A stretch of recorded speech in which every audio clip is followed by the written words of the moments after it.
Morning praise the lord. శుభోదయం అనుదిన ఆహారం అనే ఈ ఆధ్యాత్మికమైన కార్యక్రమానికి సుస్వాగతం.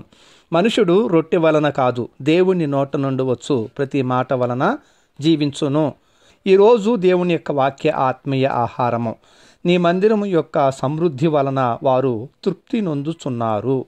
నిన్నటి దిన వర్తమానం యొక్క కొనసాగింపు.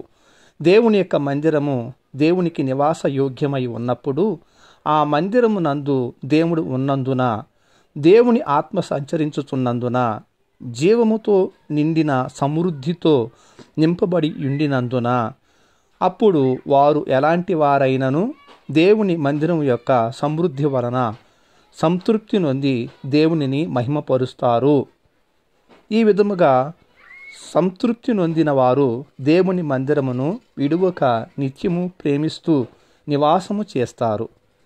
దావీదు తన యొక్క 23వ కీర్తనలో, దేవుడు నాకు కాపరి అయి ఉన్నందున నా జీవితంలో కొదువ అంటే అసంతృప్తి అనేది లేదు, ఏ ఒక్కటి తక్కువ లేదు కాదు అని, ఇందువలన నేను నా బ్రతుకు దినములన్నీ నా దేవుని మందిరములోనే నివాసం చేస్తాను అని వ్రాసి ఉన్నారు.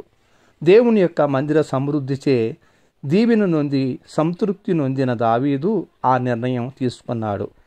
దేవుని మందిరములోని ఏం సమృద్ధిని దావీదు పొందాడు అని ప్రశ్నించుకుంటే, పచ్చిక బయళ్ళు, శాంతికరమైన జలములు, ఎవరు ఓదార్చలేనంత ప్రాణమునకు సేద తీర్చబడుట, నీతి మార్గముల చేత తన జీవితము నడిపించబడుట, సాక్షాత్తు సృష్టిని కలగచేసిన దేవుడే తోడయున్నందున ఏ అపాయమునకును భయపడే పరిస్థితి ఉండక దేవుని యొక్క ఆదరణ పొందుట, నిండి పొర్లి పొంగే ఆశీర్వాదములు తనను అవమానించి నిందించి మానసికంగా శారీరకంగా కృంగ చేసిన వారి ఎదుట అనుగ్రహించు దేవుని మందిర సమృద్ధి నొందిన దావీదు, నేను బ్రతుకు దినములన్నీ నా దేవుని మందిరమునందే నివాసం చేయుదును అని తీర్మానము తీసుకున్నాడు.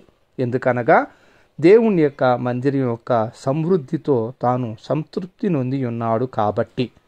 దావీదు ఈ మాటలలో వారు అని వ్రాశారు. వారు, వీరు అంటే ఎవరైతే దేవుని రెక్కల నీడను ఆశ్రయించునో వారు అని అర్థం. వారు దేవుని మందిరం యొక్క సమృద్ధి వలన సంతృప్తి నొందుచూ ఉంటారు.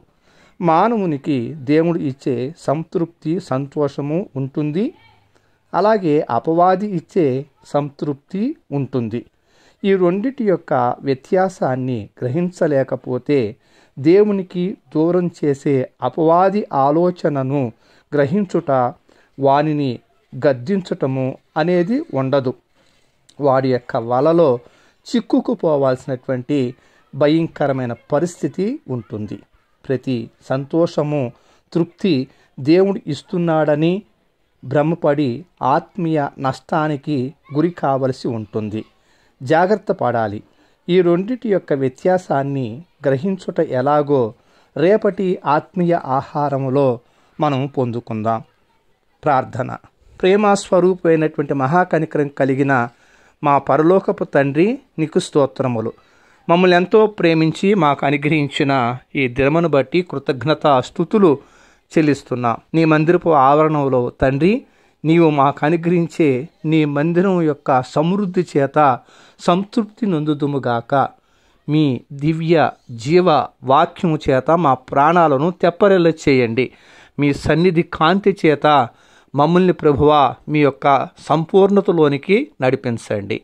దేవా, వాక్యం విని ప్రార్థనలో ఏకీభవిస్తున్న ప్రతి బిడ్డను పేరు పేరు వరుసన దీవించి ఆశీర్వదించమని ఈ దినం అంతా మీ అధికారానికి అప్పగించుకుంటూ రేపటి దిన వర్తమానం కొరకై తండ్రి మమ్మల్ని మీరు దీవించమని సమస్త మహిమ మీ నామానికి చెల్లిస్తూ ఈ ప్రార్థన మీ ప్రియకుమారుడును మా రక్షకుడైన యేసుక్రీస్తు అత్యున్నతమైన నామములో ప్రార్థించి పొందుకొని ఉన్నాం పరమ తండ్రి. ఆమెన్. తండ్రి, కుమార, పరిశుద్ధాత్మ త్రియేక దేవుని అన్యోన్య సహవాసము సదాకాలము మనకు తోడయ్యుండి నడిపించునుగాక. ఆమెన్. Thank you. ప్రభు పాద సేవలో పాస్టర్ ఉమా జాషువా.